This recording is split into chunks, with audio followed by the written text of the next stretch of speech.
Why don't you explain where you came from Mm, between big city America and yeah, small sure, town China? sure. Yeah, my name is Emily. I came to the US in 2014 with my husband. So, why we came here? Because my husband, he used to worked work for an American company. So he worked for an American company, and they sent him to have a business trip to the U.S. And this business trip changed his his mind. He wanted to work in the U.S. because he really likes everything in here, everything there, everything in the U.S. Yeah. So when he got back to China, he began to prepare for the interview for everything. He worked very hard to try everything so that he can get a job in the US. So yeah, so finally we succeed and we got a offer. He got an offer from some tech company. And in 2014, in October of Yep, 2014, we October came here. 2014. Yeah. And we stayed with Elizabeth and his husband, Mr. Liz. So, and then we just liked each other so much. Mm-hmm. And then we become very, very good friends. And I'm very, very thankful to them. They they helped me so much in every aspect of my life. The culture collision was huge, and they taught me how to like adapt the culture here. I think I'm doing a pretty good job to adapt to the life Oh, here. definitely. Yeah. I'm very comfortable here in the US right now. It's almost 10 years. Even though my English is not, my accent doesn't improve a lot, but I think the vocabulary, the culture, I really improve. I can feel I improve a lot. Why don't you explain how you grew up, like the type of place that you grew up in and the type of family you grew up in, Mm, especially in contrast to how things work now? yeah, it was, I think my life, it's like up and down, and it changed very big. Like I I grew up in a countryside, in the rural country of China, in the northern part of China. And I met my husband, who is from Beijing, the capital city of China. So even like dating with him, married with him, is already a very big difference. The life in rural country versus life in the big city is huge. Yeah. And then we came here from another country, a totally different country, to a new country. It's another shock to me. Yeah. So I grew up in the rural country. My parents are both farmers. I think my parents were also farmers. And right now, my parents are still growing crops for the country. Can you think of some things that you had to start doing differently or approach differently? When I was in China. When you moved to Beijing and then when you moved to San Francisco. Mm, okay. It's very different. Like when I was in my hometown, I was a little girl, right? Yeah. I have my family, my father, my parents. I always listened to them. I don't have any right, any choice to choose the things I want. Like if we went to the supermarket, I have to tell them, "Oh, I want this." And it depends on their emotion or depends on the price of the things they will choose buy it to me or not. But when I went to Beijing, dating with Jerry, uh, he gave me he improved my economic thing. That's called. Status? Yeah, I wouldn't say that it's just he give me the choice to buy anything I want. Like I can go to the grocery store to buy anything I want. Yeah, I don't need to ask anyone. I don't need to consider for the price or something. And of course, I won't buy things that were very expensive because I was like a countryside girl. We had a very simple and a simple life, and my parents taught me that do not spend too much money as long as you don't need to. You just save it, don't spend it. Yeah. Yeah. So we always bought cheap things. Yeah. But when I'm moving with my husband, he taught me no, you can choose anything you want. In China, in our place, it's very popular that people can have their own bicycle. Like Mm-hmm. it's not a toy, it's just a bicycle you can ride It's for to transportation. to go to school or Exactly. go to somewhere. I really, really wanted one, but I can't tell my dad because Mm. I knew he won't buy it for me Yeah. because we don't have enough money at home. This kind of Toy? doll, doll, Toy? toy, or some cute ones. It's doll, right? Doll. Oh, doll. Doll, doll. Yeah, I didn't grow up with this. Oh, We, really? This is like yeah, considered essential. we couldn't That's why I got it. afford it. We Wow. couldn't afford it. You, We didn't have that. what's really classic though is making your own toys. No, my parents didn't make one for me. Wow, that's No, but because we it's like have classic our. like across around the world of making little dolls. No, not at our hometown. But we had our own toys, like the something you didn't see here. Huh.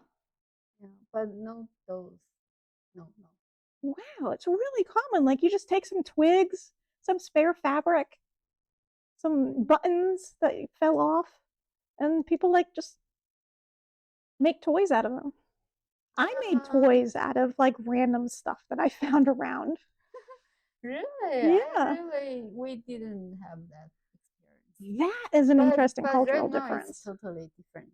And my niece, they they will have this kind of Wow. doll or toy.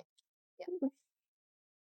When I grew up, when I was a little girl, one of the fun things to do is collecting candy wrap. Really? Yeah, have you done that? Collecting candy wrappers? No. Yeah. We used to play with gum wrappers because it was like tinfoil. And so we would play with the tinfoil of gum wrappers, but we wouldn't Uh, collect them. we will collect the candy wrapper. It's colorful. Mm-hmm. It's a lot of fun. Mm-hmm. We do that for What'd you fun. do with it? Just collect it and keep it. Different color, different shape.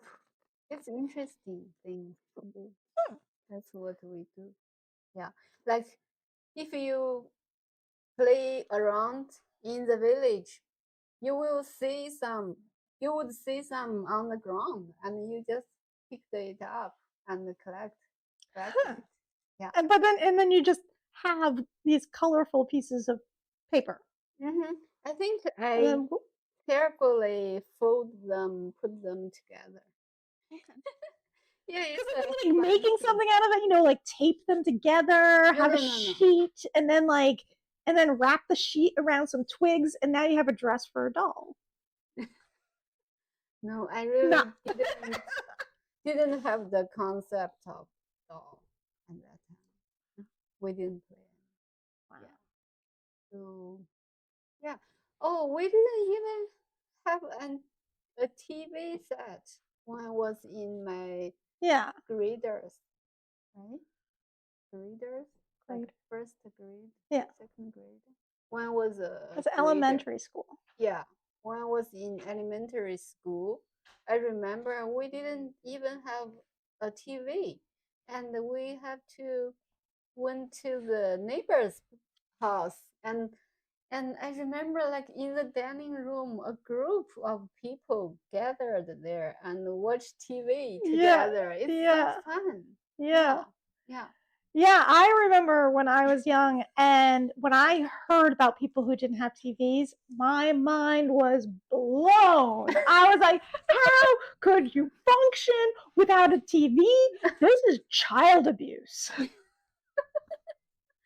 Yeah. So I think in a village, maybe like some families they have one, and we all come to their place to Yeah. watch. Yeah, that's how like my grandma and my Mhm. mother kind of grew up with that kind of style. And what's really common when people go from different cultures to different cultures is that the grocery stores are usually shocking. So, what was your grocery store experience from your hometown grocery store to the Beijing grocery store? Oh, okay. Yeah, it's very huge, shocking.